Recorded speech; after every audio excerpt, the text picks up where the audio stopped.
Okay, so I was just explaining that I used plastic trays to use my alcohol ink to create my dyed flowers. Well, I also explained that I am trying a new way that I'm finding better in certain applications because paper thin flowers like this tend to get stuck to my tray and it's really hard to get them off. So even though I'm saving the alcohol ink when it's wet and I can reuse it on something else and use a paintbrush and play around with it, especially for delicate paper thin, I'm finding that the tray method is not my best option. Believe it or not, it's simple paper towel because the paper towel will help absorb the extra alcohol ink, but the flower itself is easy to remove and air dry, and these little waffly little textured areas here can help add some airflow, and you could never leave your petal in this to dry. As you can see, I even have a little bit right there, I think, left over. There's actually a flower stuck right there to my tray. You could never, ever, ever, ever leave it. So if you do it on the paper towel, you're going to have a lot more forgiveness and you're going to be able to handle it a lot quicker. And you know what? People are like, they're really expensive. Alcohol ink is not cheap.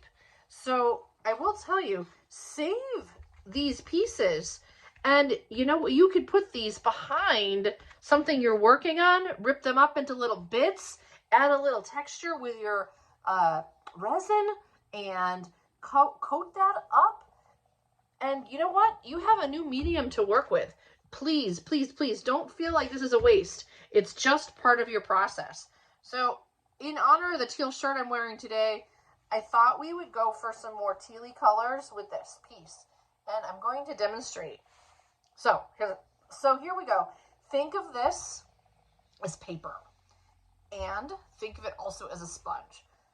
I'm telling you, it absorbs super quick.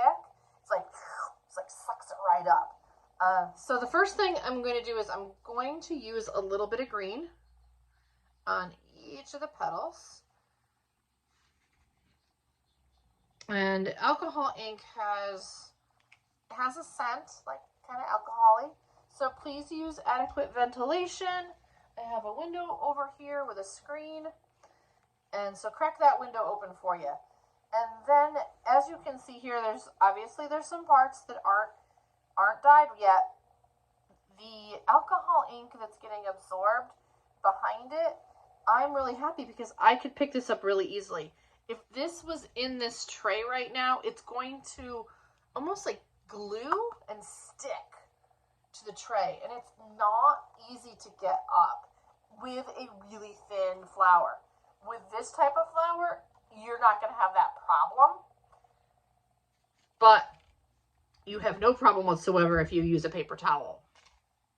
So my next step is I'm going to use a blue tone. And I'm going to just give about a drop or two on each of this hydrangea blossom that I pressed from summer. And then I have this little aquamarine toned alcohol ink. I really like it. And you're like probably thinking, this is really dark. I can't even tell what's going on. Hold tight. The magic's about to happen. Hear that? That's my mixative. And it's my favorite part of this whole process. You have to do this while the alcohol ink is still wet though. Don't think you can do this when it's dry. Ready? 1, 2, 3, go. What happens is the mixative pulls the colors. See that? It's starting to pull it in. And with it dry, this will not happen at all. So then I'll sit and I'll wait and I'll let it sort of absorb and see if I need to go back and layer in a little bit more. Sometimes what I do is I will give it a little help with whatever I have laying around. In this case, it's a little echinacea stem type of flower I grew in my garden, and I will just dabble. Now that's not really tealy to me. That's sort of a blue, light bluey color. So I really want to bring out that teal a little bit more. So I'm going to add a little drop more of this aquamarine in there. Let it dance a little bit. I'm going to go back in with a little more mixative. Okay, and I'm going to add a little more green. Sometimes you have to play with the colors a little bit and know your color wheel as well, because I will tell you that sometimes if you mix the wrong colors, it will turn brown. So I feel the more this sits, the more teal is going to get unleashed. Now, as you can see, yes, we lost, so to speak, some alcohol ink on the paper towel. Don't fret. Again, this right here is your process of getting a gorgeous flower for whatever art piece you're working on. And I can lift it so easy. In here, not so much. I have ripped and lost a lot of flowers. So it depends on what you're looking for. Chance of ripping a flower and then you can reuse your alcohol ink, or a flower that most times will come out perfect off of your paper towel. You decide. And honestly, I have no problem taking this, letting it dry, and using it in one of my designs. So I hope you liked this video. Please share this, like, follow, find my other channels, and I'd love to see you come back for more. Stay tuned.